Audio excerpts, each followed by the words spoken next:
Today, he's my mentor. And I have sat with people I've never expected to sit with. I have saved a lot of lives. People have said, Kolekumo. I even keep them in my houses. When the family rejected them, I said, come and stay in my house. My mother would say, my HIV hates me. So I have, and my mom, especially my mom, she's now a counselor. You know, when people comes into my house and said, they will cry and cry, my mom said, Tobatiri Yetunde, you believe you can still live. Once you see Yetunde, just hold on, you can hold live. on. That's an incredible story. I mean, because I can understand where your mother was coming from at that time, and for her to have done this 360 degree, being the one now helping others. It was 400. You said it's incredible. Let me ask Ibrahim. I mean, Ibrahim, you are a hero in that. It's also even more difficult, perhaps, for men. You know, it is women. We've always seen women as maybe in this environment, generally anyway, over the world, that women are the weaker one, but the man is supposed to be strong, and the man is coming forth and saying, "This is the situation with me." I know that you had a situation with your family also, your wife, your ex-wife, and all that. You see, the truth is, I thank God for her, and this is what I encourage people to do. Like I tell people, I'm a lifetime counselor, and one thing I enjoy in counseling is I enjoy people coming to meet me in tears, but I give myself a target. You leave me with smiles.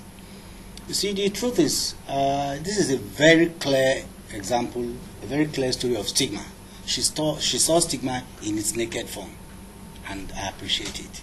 But what I tell people is this: it is not the stigma you pour onto somebody that matters, what that person puts on himself or herself. And self-stigmatization is the worst form of stigma. Yeah. If she had condemned herself, it would have been history by now. Yeah. In my own case, yes, it was quite challenging because I had 2 children I so appreciate. I had a wife I thought I really love so much, because I believe in a man and woman relationship. That is why in everything I do, I try to canvass and fight for the rights of women. We live in a society where, with all due respect, a lot of our men are still very mischievous when it has to do with relationship with men. Women are so much denied their rights, which I am strongly against. Yeah. And at that time, when I found out my status, and I found out myself in a very challenging environment where my friend, the doctor, and my boss, where the result was, they were all shedding tears, and I was confused. I was confused not because of my own case. I thought about my wife and my children. And when how was it that all of them were in the position of your results? Thank you. You see, that is why I tell people, HIV has come with a very negative thing, but if we climb on the horse of HIV, we will solve our health issues very well. This was a time where you do a test, there's not like counseling. You get there, they staple the envelope in about 30 pins and rest, and they'll just write on XYZ and give you written in red Bible. It's like death sentence. And in my own case, the doctor happens to be a very good friend, and he did the best that was available to him at that time.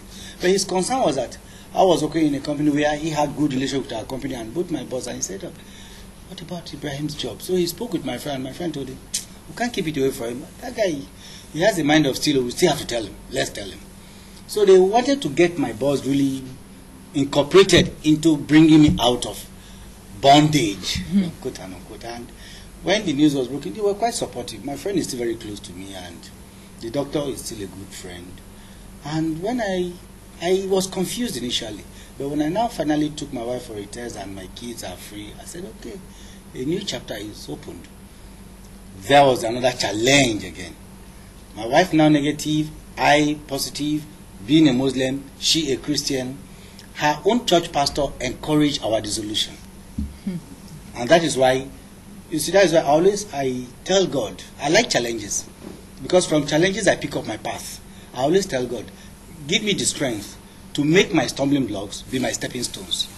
So from that, I started the first support group for discordant couples in Nigeria. That is where one is positive, the other is negative. And from that again, I picked up the encouragement and the courage to build capacity of religious leaders. Because whether we like it or not, these people stand a strategic position in our country. Yes. Nigerians are highly religious, though how godly we are is still left with us. Yeah. But when it has to do with religious leaders, we really have to focus on them. And that is why it's been going on, and it's been on. And thank God that in Lagos right now, We have a new ball game. There is a new executive in the network of people living with HIV in Lagos, where by the special grace of God, I am the state coordinator now. She is my financial secretary. So we are trying to package some things to give this thing, to give the whole attention about HIV and its numerous problems, a different package, a different shot. A different image. I'm going to come back to all of that. I just want to wrap, just go around the stories, because each person's story sort of throws some kind of light on different life situations. Yetunde is speaking about her time there. I mean, high-flying banker, future ahead of her, young child, relationship, and it all falls apart. Married man, children seem to fall apart. And that fell apart. The marriage fell apart. My children are still the children are yours. And then, of course, here's Maris. Maris. And Maris' story, I in particular, because I have